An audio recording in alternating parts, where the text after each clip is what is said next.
আমার দেশটি নিজেকে বিশ্বের সেরা সুন্দরী ভেবে যখন ঢপ মারে। আরে সৃজা যে, হাই, কেমন আছিস? হ্যালো রে, তুই কেমন আছিস? আমিও খুব ভালো আছি রে।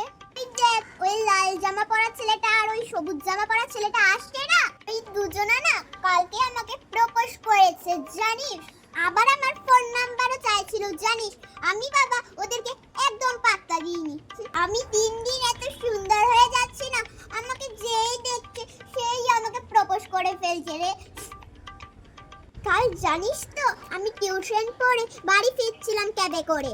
ক্যাবে থেকে নামার সময় ড্রাইভার বলছে, you look so beautiful, so hot.